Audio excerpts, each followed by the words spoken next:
마무리하겠습니다. 강의 끝난 다음에는 여자 서인분들 가지고 야구를 좀 부탁드립니다. 물 한 잔만 주실래요? 네. 예, 안녕하세요. 방금 소개받은 최명성 변호사입니다.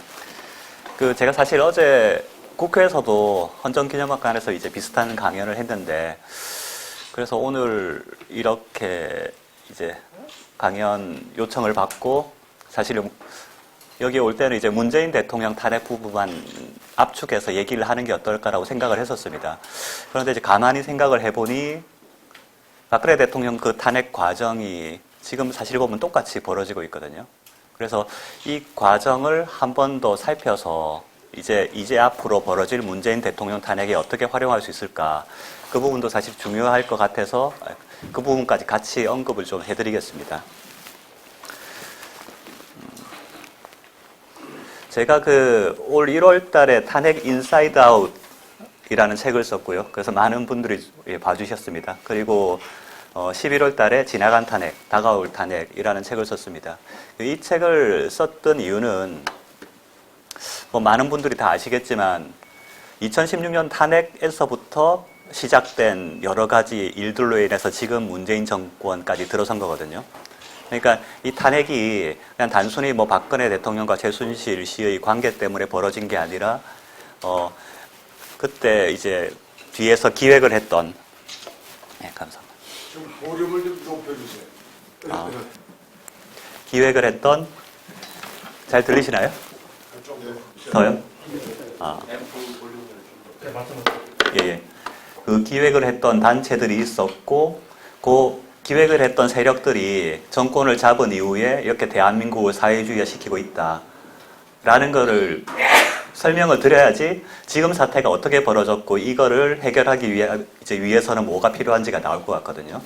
그래서 제가 한 40분 남짓 쭉 2016년부터 2019년까지 이 3년 동안에 있었던 일들을 한번 이제 개괄을 해드릴 겁니다. 팩트 위주로 개괄을 해드릴 텐데 아마 이걸 보시면서 각자 생각은 조금씩 다르실 수 있을 거예요.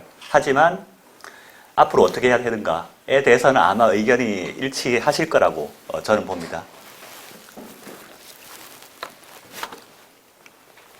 기획된 탄핵. 예, 탄핵은 사실 기획이 됐습니다. 철저하게. 그 예를 들어 보시겠습니다. 김상교 씨라고 올 10월 달에, 다 보이시죠, 잘? 올 10월 달에 조선일보에서 양심 선언을 했던 이제 분입니다. 뭐냐면, 올 초에 버닝썬 사건이라고 윤규균 총장하고 관계된 큰 사건이 있었는데, 이때 이 버닝썬 사건과 관련해서 이분이 이제 최초 진술자였습니다. 그런데 이분한테 더불어민주당 의원이 찾아와서 당신을 폭행했던 사람은 최순실 조카라고 좀 얘기를 해달라.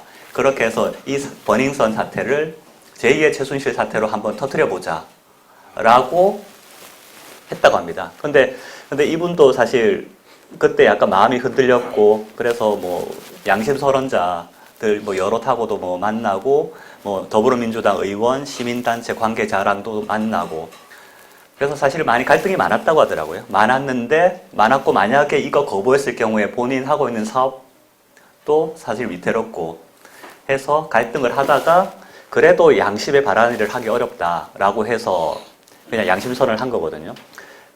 아직 지금도 인터넷에 다 있으니까 찾아보십시오. 제2의 최순실 사태를 정권에서 기획한 사건이었습니다. 그럼 제2의 최순실 사태를 기획했는데 제1의 최순실 사태는 없었겠는가? 이 우상호 의원이 탄핵 이후에 1년 뒤에 인터뷰를 했습니다. 당당하게. 탄핵 내가 기획했고 여기까지 만들었다. 자랑을 했거든요. 뭐냐면 더불어민주당에서 2016년 한 8월경이죠. 최서원 씨에 대한 첩보를 입수하고 이제 TF를 만들었다는 거거든요. 사실 이 TF에서 했던 일이 상당히 중요합니다. 뭘 했냐면 8월 달에 TF를 만들고 나서 9월, 10월 달에 언론에서 계속 이제 언론 플레이를 합니다. 그래서 정유라, 이화여대 이런 사건들을 계속 키우거든요. 그걸 키우고 그 이후에 국회에서 어떤 일을 하냐면 국정조사를 하고 김재수 농림축산식품부 장관 해임 건의안 발표를 하고, 당시에 왜 그랬냐고 했더니 그런 식으로 계속 상황을 이제 띄워가는 거죠. 상황을 띄워가서 박근혜 대통령을 이제 그런 사람으로 몰고 그 이후에 이제 태블릿 PC가 터지고 사태가 쭉 일사천리로 진행이 되는 거거든요. 사실 뭐 우리가 뭐 기획을 해보라 그래서는 안 되겠지만 이 문재인 대통령도 탄핵을 시키기 위해서는 국회에서 그런 역할을 사실 해야 됩니다. 그리고 그 당시 때 한참 사태가 벌어지고 나서는 박지원 의원과 김우성 의원이 그렇게 이제 사실 내고를 했었죠. 내고를 했었고, 실제 보면 박근혜 대통령 국회에서 탄핵 소추안 의결되는 날 12월 9일에 그날 아침에 국회에서는 자유한국당 의원들이 모여서 그 개헌을 위한 무슨 총회 그 포럼을 하나 만듭니다. 그러니까 탄핵 이후에 이제 개헌으로 가겠다는 식으로 자기들끼리 이제 작당을 했던 거죠. 그리고 그 당시에 드루킹의 댓글 공작이 본격적으로 시작됐었습니다.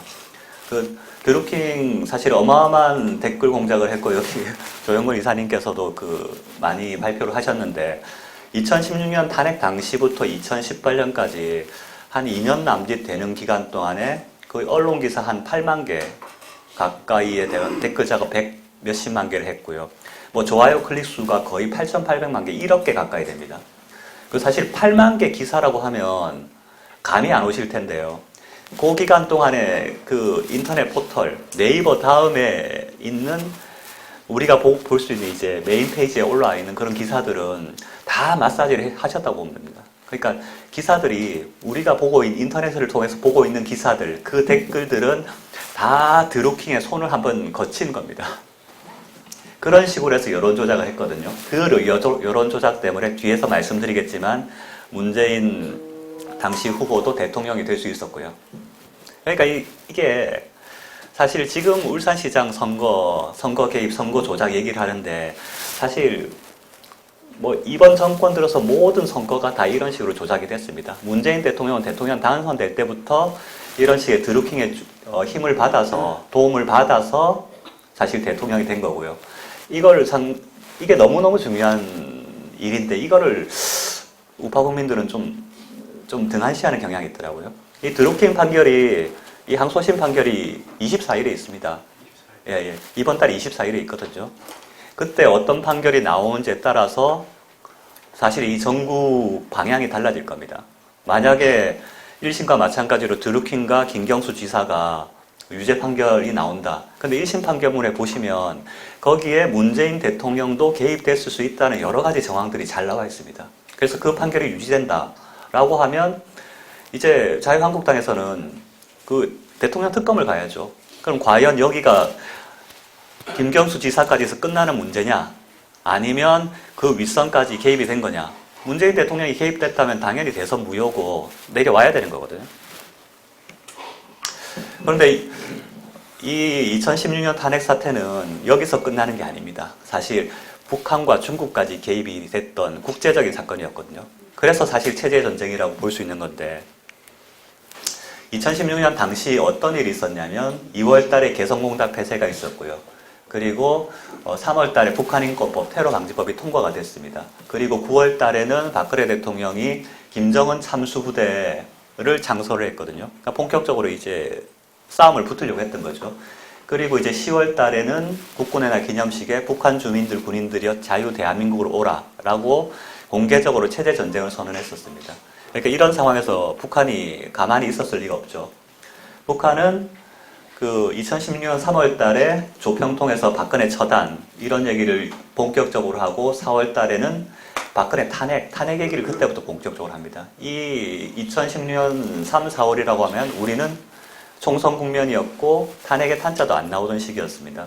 그리고 6월 달에 난수방송이 재개되고 쭉 탄핵 국면으로 넘어가는 거거든요.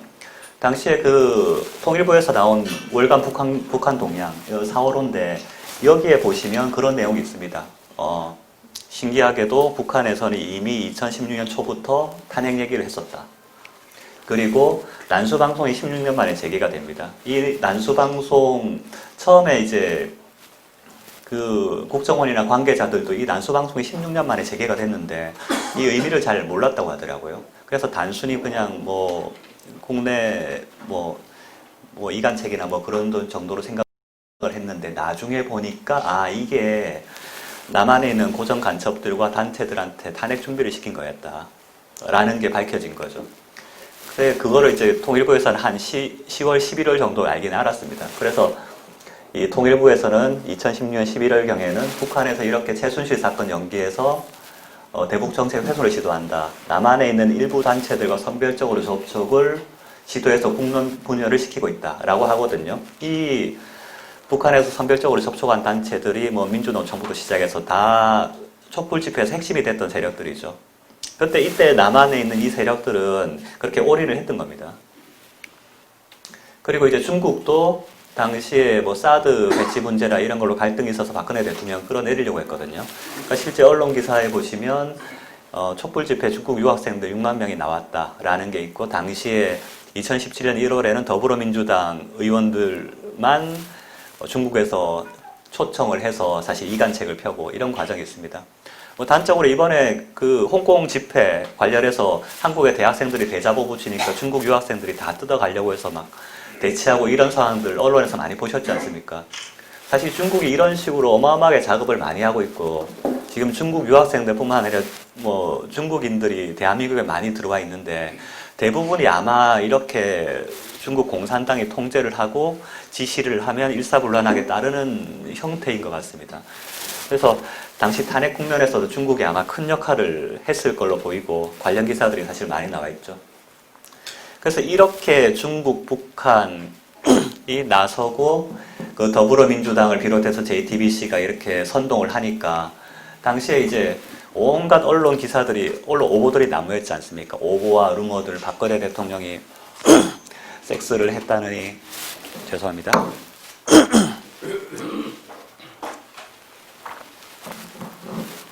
저거는 그 조선일보 기사입니다. 조선일보에서 그 뭐 한창 오보 때리다가 한 2017년 1월 정도 가서, 그래 우리가 조사를 해보니까 이런 것들은 사실 근거가 없더라 라고 해서 뭐 짤막하게 기사냈던 겁니다. 뭐 기사냈지만 이미 사람들은 이거 다 팩트인 줄 알고 이게 뭐 거짓이라고 생각하는 사람은 없었거든요. 뭐 이런 식의 뭐 최순실 국정농단 중간점검이라고 해서 뭐 우주가 도와준다, 뭐 무속 관련, 섹스 테이프 관련, 대통령이 뭐 길라임이랑 가명을 썼다든지, 뭐 청와대 비아그라 관련, 이 모든 것들이 다 근거가 없다고 사실 다 밝혀져 있습니다. 밝혀져 있고 언론에서도 냈지만 사람들은 모르죠. 사람들은 모르고 2016년, 17년 동안 온갖 종편에서 떠들던 그 얘기들만 뇌리에 남아있죠.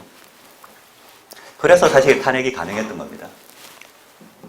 그리고 당시 이 사태를 본격적으로 촉발시킨 태블릿 PC 보도, 이거에 대해서는 뭐 이게 근거가 없다는 건 너무나 잘 아시겠지만, 단적으로 그 손석희 씨는 이 태블릿 PC를 가지고 최서원 씨가 문서 수정했다고 했는데 나중에 보니까 이 태블릿 PC에는 수정 기능이 없다는 게 밝혀졌거든요.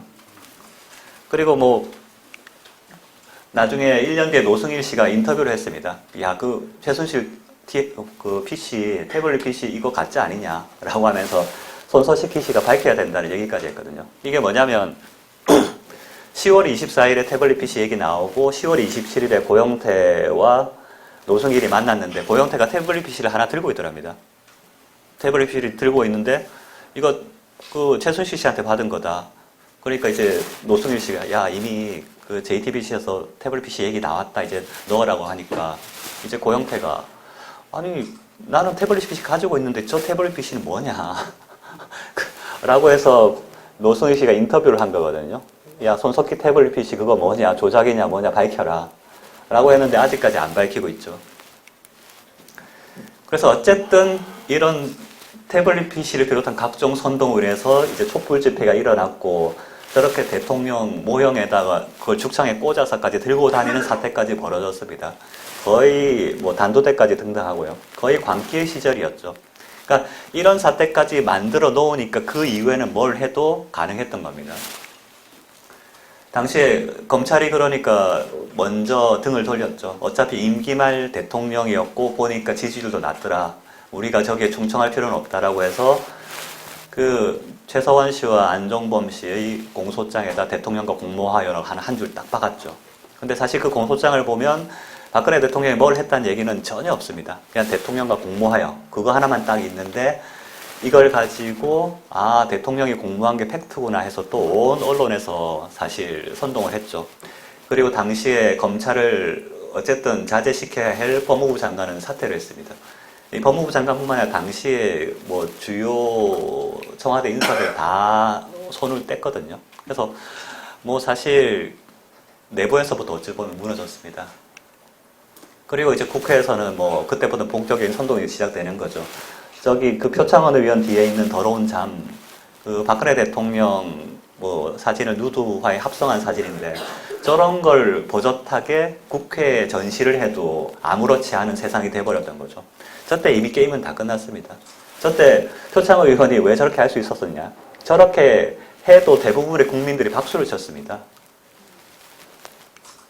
그리고 결국은 이제 2016년 12월 9일 탄핵소추안이 이제 국회에서 의결이 됐죠.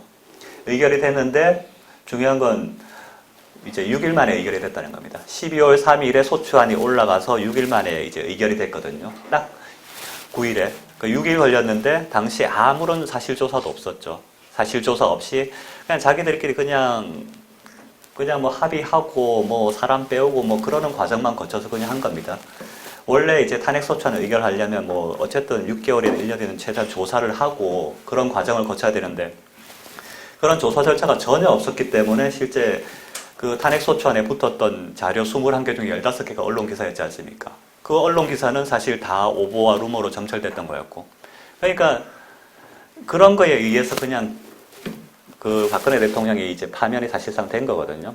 나중에 저기 그 배보윤 공보관이라고 헌법재판소에서 공보관을 했던 그분이 이런 걸 보고 자기는 참 안타까웠다고. 그래서 헌법재판소에서 이렇게 부실하게 언론 기사만 가지고 대통령 탄핵소추안을 의결했는데 이거는 헌법재판소에서 각하를 하고 국회로 돌려보냈어야 되는 게 아니냐라고까지 양심선언을 했어요. 하지만 뭐 당시에는 뭐 이미 광기 시절이었고 전혀 이제 그런 게 불가능했죠. 그럼 뭐 많은 분들이 박근혜 대통령이 아무것도 하지 않았느냐 하는데 수습 노력을 상당히 많이 했었습니다. 당시 헌법 개정 제안하고 세 차례에 걸쳐서 대국민 담화를 했었고요. 그 다음에 검찰 조사, 특검 조사 수용 의지도 표명을 했었고요. 그리고 이제 김병준 카드도 꺼냈었고 그게 무산되자 국회 책임 총리를 추천해 달라. 그러면 이제 내치를 하게 하겠다라고 해서 그런 제안까지 했었는데 국회에서 무슨 소리냐, 당신은 그냥 탄핵돼야지 이러면서 발로 찼죠. 그리고 나중에는 이제 자유한국당 이제 그 원로들이 얘기하는 4월 퇴진, 6월 대선안도 받았는데도 불구하고 이제 국회에서는 이제 못 받겠다. 우리는 당신 탄핵시켜야겠다 해서 탄핵을 시킨 겁니다. 결국 이제 정략적인 판단이었죠. 사실 그렇게 대통령 제안대로 하는 게 나라를 위해서는 나라를 안정되게 하고 훨씬 사태를 수습하는 데는 이로운 길이었지만 의원들은 자기들이 정권 잡아야 되니까 사실 그럴 의도는 전혀 없었던 거죠. 거기에 이 사건의 핵심이 있는 겁니다. 결국 그렇게 해서 탄핵 심판 과정까지 넘어갑니다. 근데 이제 탄핵 심판 과정에서도 중요한 게 이게 뭐 제대로 보도가 안 되는 거죠. 거의 탄핵 심판 이후에는 이제 특검의 이제 무대가 펼쳐졌거든요. 특검이 매일같이 일일 브리핑을 하고 그냥 수사 결과를 발표하니까 그것들만 언론에 보고되고 이제 대통령 대리인들이 하는 얘기들은 언론에 제대로 보도가 안 됐습니다. 근데 이제 이렇게 할 수 있었던 이유도 뭐냐면 당시에 그 특검법에 보시면 그 특검이 이제 국민들한테 이제 브리핑을 할 수 있다는 조항이 들어가 있었습니다. 그래서 이번에 만약에 자유한국당도 그렇게 특검을 발의하고 한다고 하면 이 부분을 가장 신경 써야 됩니다. 더불어민주당이나 좌파들이 제일 신경 쓰는 게 이런 언론 플레이거든요. 선전선동. 그래서 그 이번에 조국 사태 터지고 나서도 뭐 어마어마한 반향을 이뤘지만 그게 제대로 안 되고 지금 울산시장 선거라든지 여러 가지 사태들이 생각만큼 반향을 못 일으키고 있는 것도 언론 통제를 하기 때문입니다. 그 더불어민주당에서 이 사태 터지고 제일 먼저 했던 게 그 피사실 공표하지 마라. 그래서 검찰이 무슨 수사를 하는지 아무도 모르게 다 막아놨지 않습니까? 그래서 이렇게 통제를 하니까 국민들이 알 수 없고 언론이 알 수 없고 그래서 사태가 확산이 안 되는 겁니다. 그래서 우리도 이런 측면을 고려해서 어떻게 진행되는 사태들이 언론에 잘 드러나고 국민들이 잘 알 수 있게 할지를 가장 고민하셔야 됩니다. 결국 거기서 문재인 대통령 탄핵 문제는 판가름이 날 겁니다. 그래서 뭐 이미 언론이 장악당 상태에서 뭐 여론이 그러니까 헌재에서는 그냥 이제 일사천리로 대통령을 이제 파면을 시키려고 했죠. 박한철 소장이 3월 13일 이전에 결론 나야 된다 해서 이제 선고일자 딱 못 받고요.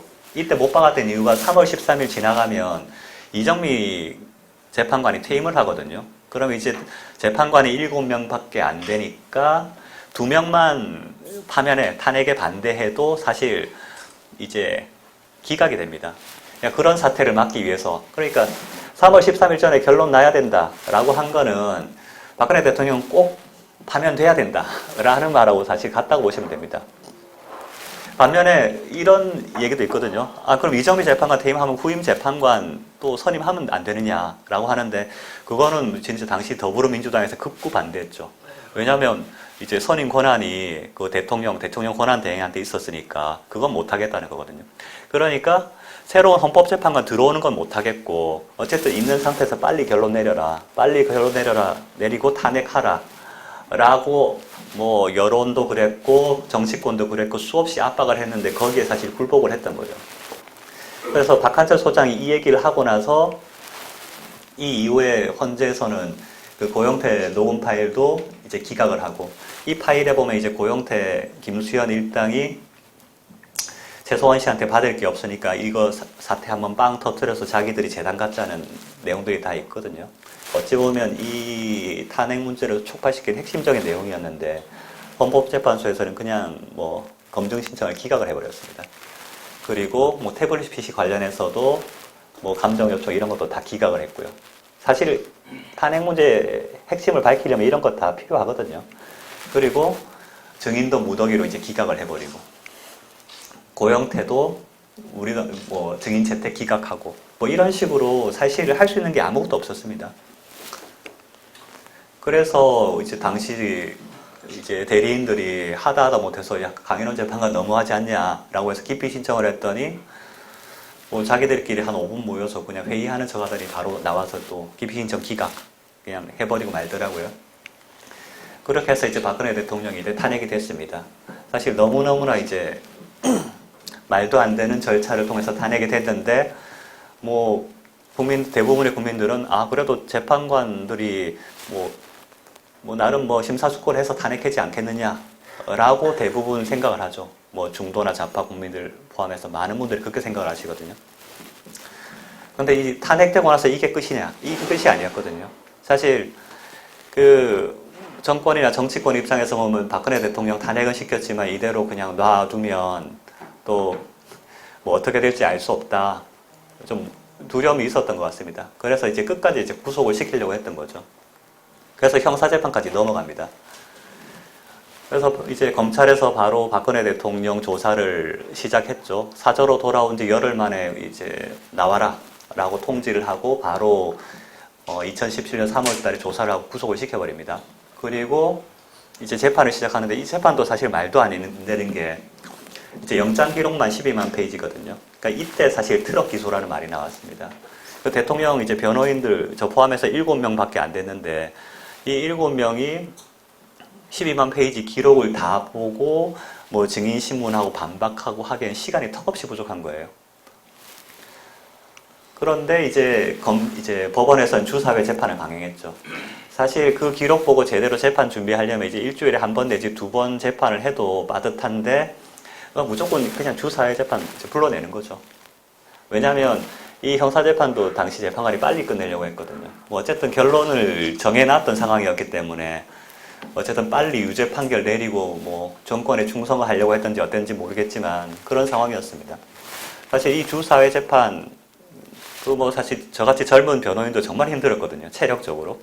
근데 박근혜 대통령도 이때 사실 허리도 다 망가지신 것 같더라고요. 그냥 되게 고령에 오전 오후 계속 이제 하루 8시간 10시간씩 의자에 앉아 있으니까 진짜 힘든 일이거든요. 그래서 한 4월 5월까지는 괜찮으신 것 같은데 그 이후 넘어가니까 제대로 앉아 계시지를 못했어요. 항상 오후만 되면 허리를 아예 잡고 계셨거든요. 그런데도 그래서 저희가 항의를 많이 했죠. 야, 주사회 재판 너무한다. 그래도 좀 이성적인 재판을 하자라고 했는데 이제 법원에서는 그것도 그냥 다 무시를 했죠. 그리고 당시에 이제 정권에서 본격적으로 이제 이 재판에 개입을 합니다. 그 정유라 2번 영장 기각되고 안 나오니까 이제 뭐 어떻게 구슬렸는지 정유라를 밤에 이제 보상을 해가거든요. 새벽에 정유라 변호인들도 모르게 이제 태워가서 나중에 이제 법정에서 증언을 시킵니다. 특검이. 이때 이 증언으로 인해서 사실 말 3마리 뇌물 관련해서 이제 팩트가 확정이 돼버리거든요. 그러니까 그 이후로 정유라는 에 대해서 영장을 검찰이 안 치죠.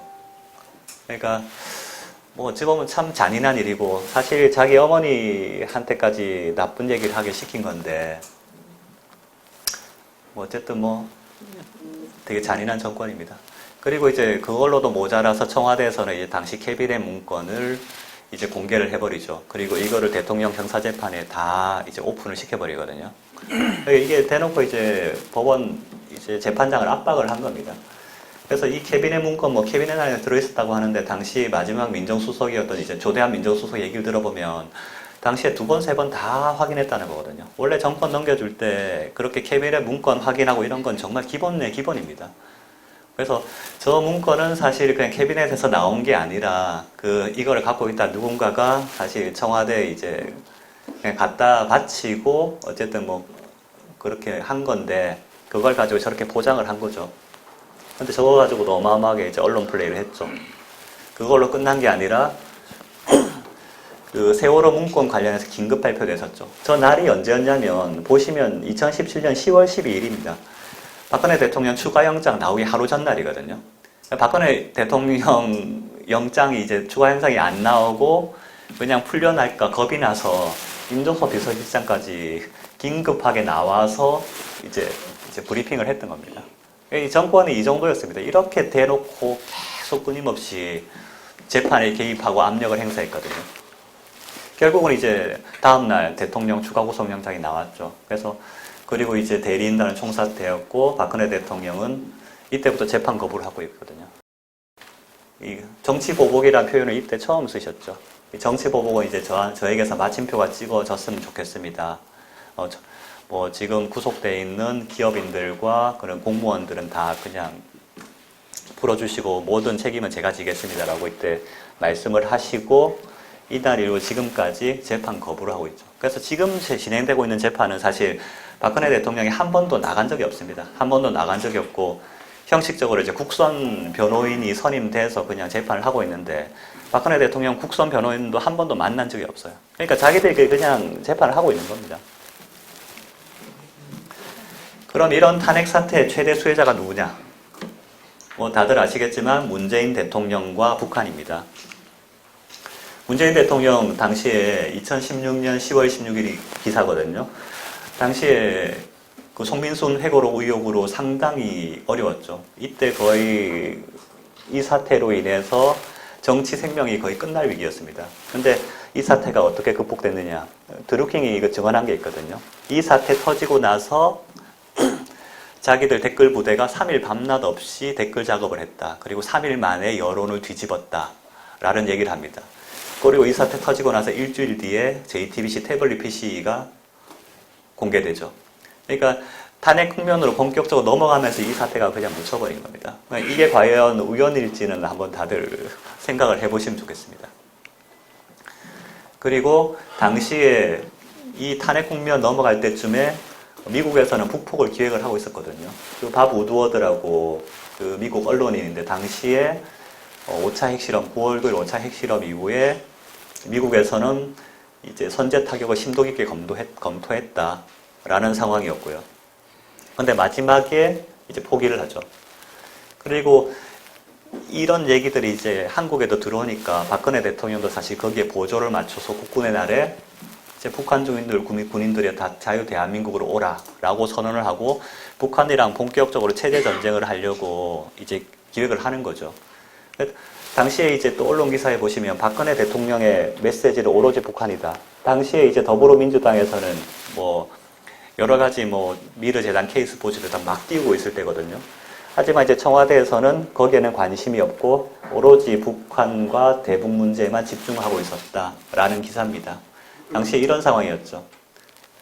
그러니까 이런 상황이었고 북한이 사실 그때 붕괴될 수도 있는 절체절명의 순간이었는데 이 모든 게 미국이 북폭을 포기하고 동시에 탄핵 사태가 쭉 촉발되면서 사실 다 끝나버린 겁니다. 이때가 어찌 보면 대한민국의 그 변곡점이었다고 볼 수도 있고, 이때 탄핵이 됐기 때문에, 이때 북한이 무너지지 않고 탄핵이 됐기 때문에 대한민국이 여기까지 온 겁니다. 그런데 이제 알려지지, 당시에 사람들이 이런 거에 대해서는 제대로 생각을 안 하는 거죠. 그래서 박근혜 정부 사전이 뭐 지나치게 왜곡이 됐는데, 과연 박근혜 대통령이 4년 동안 정말 뭐 관저에서 뭐 그냥 놀기만 했느냐? 그게 아니었거든요. 너무너무 많은 일을 하셨어요. 통합진보당 해산, 이거 어마어마하게 큰 일이거든요. 당시에 누구도 할 수 없었던 일입니다. 당시에 그나마 통합진보당이라도 해산을 시켜놨으니까 이 정도지, 통합진보당이 있는 상태에서 이렇게 정권이 넘어갔으면 저는 상상도 안 됩니다, 지금. 그리고 정교조 법의 노조화를 이때 시켰고요. 한일 군사정보보호협정도 체결되었습니다. 이 체결한 시점이 2016년 11월 23일입니다. 한창 탄핵 국면으로 어렵고 청와대 비서진들도 거의 다 총사퇴하고 이런 무렵이었거든요. 이런 무렵이었지만 사실 박근혜 대통령 성격이 그렇지 않습니까? 뭐 나야 어찌됐든 간에 할 일을 한다. 국가를 위해서 할 일을 하신 거죠. 그 힘든 상황 속에서도. 그리고 공무원 연금개혁, 이것 때문에 사실 그 표 다 떨어졌습니다. 공무원 표들. 하지만 이것도 했죠. 근데 반면에 문재인 대통령은 얼마 전에 뭐 그 연금개혁, 국민연금개혁 얘기 꺼내다가 국민들 여론이 안 좋으니까 그거 입쑥 닫고 지금까지 아무 소리 없지 않습니까? 그만큼 힘든 일이거든요, 이 연금개혁이란 게. 근데 공무원 연금개혁도 어쨌든 완수하셨고, 그 당시에 2013년, 14년 2년 연속 무역 트리플 크라운, 당시에 경제도 좋았죠. 2015년, 16년에 국가신용등급도 최고를 달성했던 시기였습니다. 너무너무 사실 외교, 안보, 국방, 경제, 사회, 문화 모든 측면에서 사실 훌륭했던 시기였는데 모르죠. 기억을 못 하시죠. 다들 이게 왜곡이 돼서. 그래서 너무나 많은 업적들이 있어서 제 책에는 다 써놨는데 그걸 여기서 일일이 말씀드리긴 그렇고 꼭 한번 찾아보셨으면 좋겠습니다. 그럼 이제 탄핵 사유가 있는가? 뭐 아까 말씀드렸던 것처럼 헌법재판소에서 그냥 어쨌든 탄핵을 시키려고 했던 거기 때문에 탄핵 사유가 있을 수가 없겠죠. 실제 헌법재판소에서 그 마지막에 최종적으로 정리했던 탄핵 사유는 4가지였습니다. 사인의 국정개입 허용과 대통령 권한 남용, 공무원 임명권 남용, 언론의 자유 침해, 생명권 침해. 이 4개 중에서 3개는 사실 기각이 됐습니다. 아래에 있는 공무원 임명권 남용 아니다. 언론의 자유 침해 아니다. 생명권 침해 저 세월호죠 아니다. 라고 3개는 기각되고 하나가 이제 인용이 됐는데 그게 이제 정호성을 통한 이제 문건 47건, 그 다음에 그 미르재단 K스포츠재단, 그리고 최소원 씨를 위해서 뭐 공무원 4명을 임명했다라는 거였는데 이것도 사실 말이 안 되는 사유거든요. 그 중에서 이제 많은 분들이 궁금해 하시는 게 뇌물죄가 빠져 있습니다. 그 국회에서는 사실 뇌물죄를 가지고 탄핵소추안에 올렸는데 헌재에서는 뇌물을 뺐거든요. 그 이유가 뭐냐면 당시 재판관들 사이에 뭐 1원 한 푼도 드러난 것도 없고 이런데 이게 뇌물이 되느냐 해서 갑론을박이 되게 많이 있었습니다. 그래서 뇌물죄가 탄핵소추안에 그대로 남아 있었으면 탄핵이 기각된다는 게 거의 정설이었거든요. 당시 이거에는 반대하는 재판관들이 많아서. 그래서 탄핵을 시키려다 보니까 뇌물죄를 빼야 됐습니다. 그래서 어떤 일이 벌어졌냐. 국회에선 최초 탄핵소추 사유가 헌법위반, 법률위반에서 13개였는데 강일원 재판관이 이걸 임의로 5개로 바꿉니다. 5개로 바꾸고 5개로 바꿨는데도 뇌물죄든 형사법 관련 저게 하나가 남아있으니까 요것도 뭐 어찌해서든지 없애버리고 이걸 헌법위반, 그냥 뇌물죄가 아니라 추상적인 헌법위반으로 돌려서 결국은 아까 그 4개 사유를 만들어버리거든요. 그러니까 이것도 사실 헌법의 꼼수고 헌재의 꼼수고 이것도 사실 법률 위반입니다. 그 탄핵소추안이란 건 원래 국회의 동의를 거쳐서 헌재에 넘어오는 거기 때문에 이게 뭐 대리인들 동의 있든 없든 관계없이 헌법재판소에서 임의를 못 바꾸거든요. 못 바꾸는데 저렇게 바꿔버리고 저걸 기초해서 탄핵을 시켜버린 거죠. 저것도 다 불법이고 저것 말고도 너무나 많은 불법을 저질렀는데 그게 아직까지 가려져 있죠. 그런데 사실 기록들은 다 남아 있습니다. 언젠가 나중에 정권 바뀌고 하면 재판관들 반드시 책임지게 될 겁니다. 그래서 그 탄핵소추 사유로 들었던 재단 관련해서도 말씀드리면 그 손혜원이 더불어민주당의 손혜원 의원이 이런 얘기를 했습니다. 그 당시 미르재단 이사들 다 최고의 전문가들이었다. 사실 그 이사들 중에 한 명을 손혜원 의원이 자기 이제 보좌관으로 쓰기도 했거든요. 그래서 그 사실 그 재단에 그 760억 정도 돈을 걷었는데 그 돈이 그대로 남아 있었다는 건 다 아시지 않습니까? 거기다가 이사진들도 최고의 전문가들로 다 선임이 됐고, 게다가 최서원 씨가 이 재단에 전혀 장악을 못했습니다. 저게 뭐냐면 K스포츠 재단 그 최서원 씨가 저기서 좀 용역을 받아서 돈을 좀 어떻게 빼먹어 보려고 하다가 그게 미수에 그친 사건입니다. 그러니까 7억 용역 제안을 했는데 그게 이사들이 보니까 뭐 이거는 뭐 말도 안 된다 해서 다 거부를 하고 그렇게 미수에 그쳤는데 저거를 이제 검찰에서 사기 미수로 또 걸어버렸거든요. 근데 이거 나중에 또 무죄가 납니다. 그 뭐냐면 뭐 많은 분들이 뭐 재단을 최서원 씨 인맥을 통해서 다 장악을 했다고 하는데 그게 말이 안 된다는 거죠. 그랬다면 최서원 씨가 저런 거 용역 하나도 못 따내고 저런 일이 벌어졌겠습니까? 실제 보면 최서원 씨가 이 재단과 관련해서 1원 한 번도 사실 챙긴 게 없었습니다. 그리고 뭐 이게 사실 구도가 그렇거든요. 이 재단은 최서원 씨가 자주지했다. 최서원 씨와 대통령은 경제 공동체다. 그렇기 때문에 이건 대통령한테 책임이 있다. 이런 논리인데 이 경제 공동체도 말이 안 되는 게 경제 공동체라고 하면 뭐 부부같이 사실 재산을 공유하는 관계거든요. 근데 뭐 지금 보시겠지만 그 최서원 씨는 전 재산 다 딸한테 다 줬습니다. 대통령하고는 뭐 전혀 뭐 경제적으로 뭐 그렇게 교류하고 이런 관계는 전혀 아니었거든요. 그러니까 당시에 나와 있었던 얘기들이 다 말이 안 되는 거죠. 그리고 이제 정호성 비서관이 증언을 했는데 문건 47건 관련해서 그 대부분의 문건들이 그 정호성 비서관과 최서원 씨의 개인적인 관계에 의해서 넘어간 거였고요. 일부 문건들은 또 뭐냐면 최서원 씨가 그 대통령 그 옷 같은 거 준비하고 뒷바라지를 했지 않습니까? 그래서 그 해외 순방 같은 거 갈 때 그거에 맞춰서 옷을 준비하고 해야 되기 때문에 그 순방 일정표 같은 것도 일부 보내줬다는 거거든요. 사실 그런 것들이 대부분이었는데 이런 거 가지고 또 뭐 국정농단이라고 엮었던 거죠. 그 뭐 JTBC에서는 이걸 가지고 이렇게 문건이 넘어갔는데 연설문을 고쳤다 뭐 이런 식으로까지 이제 했고요. 그리고 뭐 최서원 씨를 위해서 뭐 공직자 인선을 했다라고 했는데 헌법재판소에서 4명을 딱 들었습니다. 근데 저는 뭐 대통령이 사실 뭐 할 수 있는 인사가 수천 수만 명인데 이 4명을 최서원 씨를 위해서 했다라고 하는 게 국정농단이라고 하는 것도 우습고요. 이 4명도 사실 나중에 증언들 다 보시면 정상적인 절차들 다 거쳤거든요. 그러니까 뭐냐면 뭐 이 중에 장관들인데 장관 같은 경우에는 이제 인사청문회나 이런 검증 절차 다 거치지 않습니까? 그리고 나머지 수석들도 이게 뭐 최서원 씨가 뭐 추천한다고 해서 바로 임명하고 이런 게 전혀 아니었거든요. 실제 이제 풀 안에 넣어놓고 다 인사 검증 거치고 그러니까 이 사람들도 나중에 어떤 얘기를 하냐면 최서원 씨가 자기를 추천했는지 자기는 이 사태 터지기 전에 전혀 몰랐다는 얘기도 다들 합니다. 그냥 그런 일이거든요. 사실 추천하고 풀에 넣고 그 중에서 서로 경쟁하고 검증시키고 이런 거 얼마든지 할 수 있지 않습니까? 그런데 이제 프레임을 최서원 씨가 추천했고 임명됐고 최서원 씨를 위해 일했다 이런 프레임을 갖다 붙일 거죠. 그리고 이제 이렇게 어쨌든 탄핵이 됐고 이 뇌물 이거는 형사재판에서 사실 문제가 됐는데 그래도 그나마 대법관들은 그나마 좀 용기 있는 사람들은 좀 있더라고요. 그 반대 의견 보시면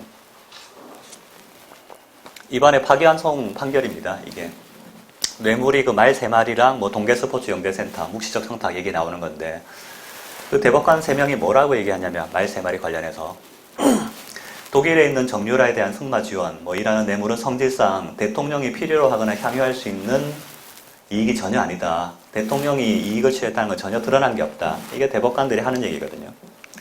그리고 묵시적 청탁 관련해서도 묵시적 청탁 대상이 되는 승계 작업이 있었다고 뭐 인정할 만한 구체적인 증거가 없다. 그리고 다수 의견처럼 이렇게 묵시적 청탁이라고 한다면 이 뭐 부정한 청탁 내용이 사실 특정되지 않는 거랑 마찬가지 아니냐. 너무 추상적이니까.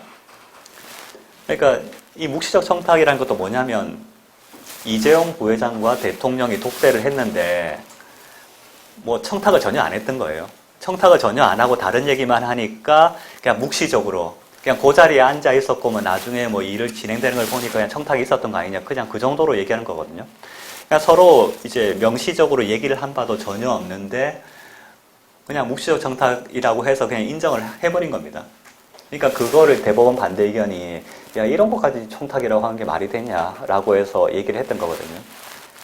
그런데 이런 얘기들 언론에 전혀 안 나죠. 뭐 대법원 파기환송 판결 얼마 전에 있었는데 뭐 파기환송 판결이 있다 하더라도 뭐 대법원 의견 다수 의견만 나고 이런 얘기는 전혀 안 나거든요. 근데 사실 그 대법원 다수 의견하고 이 반대 의견하고 한번 쫙 비교를 해보시면 이 반대 의견이 훨씬 타당하다는 거를 다 알 수 있습니다. 사실 이 판결문을 읽어봤던 변호사들은 다 똑같은 얘기를 합니다. 하지만 이미 언론이 장악돼 있어서 이런 얘기도 사실 드러나지 않죠. 아마 이 얘기 처음 들으셨을 겁니다. 그 반면에 뭐 지금까지 이제 박근혜 대통령이 왜 탄핵됐고 탄핵 사유가 있는지에 대해서 말씀드렸는데 이거에 비하면 문재인 정권 탄핵 사유는 사실 차고 넘치죠.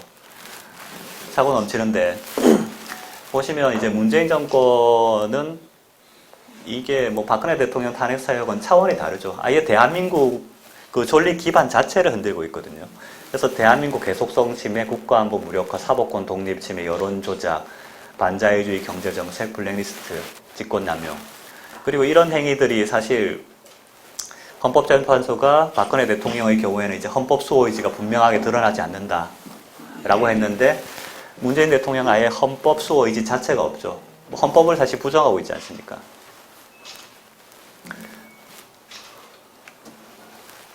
그 사실 이런 행태를 이미 다 예견이 돼 있었습니다. 문재인 대통령이 어떤 분인지 뭐 한번 정리를 해놓은 표입니다.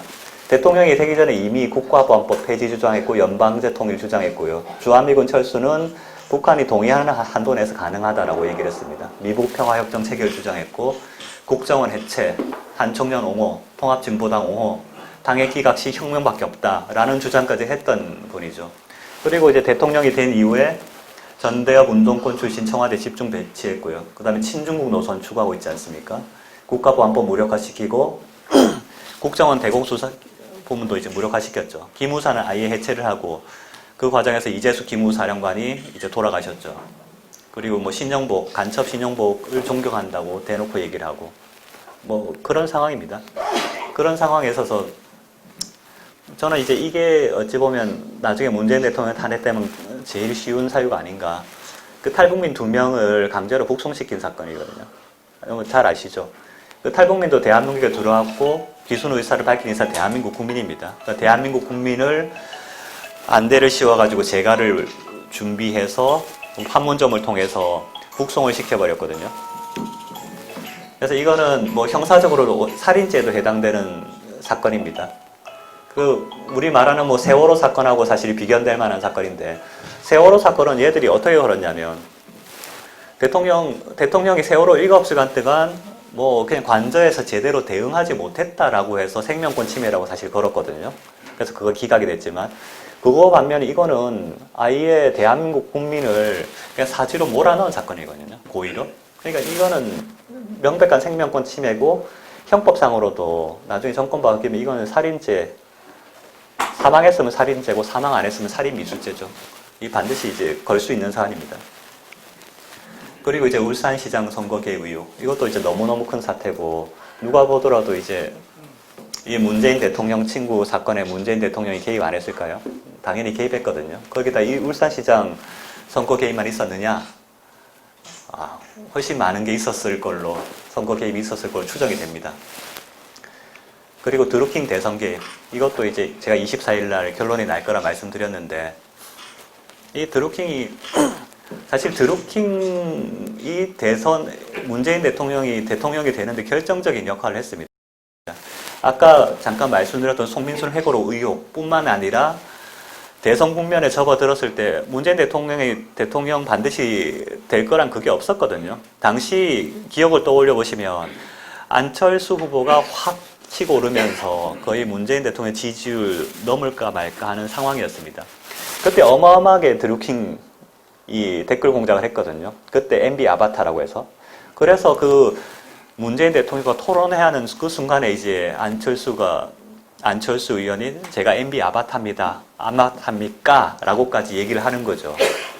그래서 이때 드루킹 공작 통해서 안철수 의원 지지율이 갑자기 또 확 떨어지죠. 그리고 그 이후에 나왔던 반기문 이제 총장의 경우에도 사실 어마어마하게 공격을 해서 사실 낙마하는데 일조를 했습니다. 그래서 사실 이 지난 대선은 사실 뭐 탄핵 정국 이후의 여파도 있었겠지만 이런 어마어마한 댓글 공작을 통해서 됐기 때문에 당연히 무효라 보는 게 맞죠. 그거 말고도 뭐 안보 무력화는 뭐 더 말할 나위도 없죠. 뭐 지금 이거 한박도 하나만 예를 들어드렸는데 지금 뭐 정권에서는 이 한박도가 뭐 남한 영토냐 북한 영토냐라고 그것만 가지고 들먹이고 있는데 남한 영토든 북한 영토든 관계없이 아니 거의 뭐 여기서 포를 쏘면 서울까지 다 닿는 거리에 저렇게 무력화를 시키는데 남북 군사협정 해놓고 저거는 가만히 보고 있다는 게 말이 안 되지 않습니까? 뭐 이거 하나만 예를 들었지만 이런 예들이 무수히 많거든요. 거기다가 이제 대놓고 민주당에서 헌법에서 자유를 빼려고 시도하죠. 이 대한민국 자유민주주의에서 자유 빼버리면 사실 뭐 북한 인민민주주의와 사실 다를 바가 없거든요. 그러니까 뭐 이렇게 자유를 빼버리면 뭐 나중에 뭐 연방제 통일이 훨씬 쉽게 되겠죠. 하지만 대한민국은 사회주의야, 공산주의야 된다.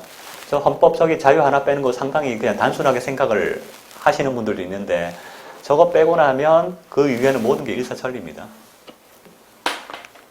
근데 이미 교과서에서는 자유를 다 뺐습니다. 뭐 많은 분들이 잘 모르시고 이게 공론화가 안 돼 있는데 자유민주주의를 다 민주주의로 바꾸고 대한민국 수립을 대한민국 정부 수립을 다 바꾸고 그 대한민국의 정통성을 부정하고 자유민주주의를 다 삭제를 하는 식으로 하나하나 다 만들어가고 있거든요, 이미. 왜 이렇게 그 자유민주주의에 집착을 하겠습니까? 그게 다 이유가 있는 겁니다.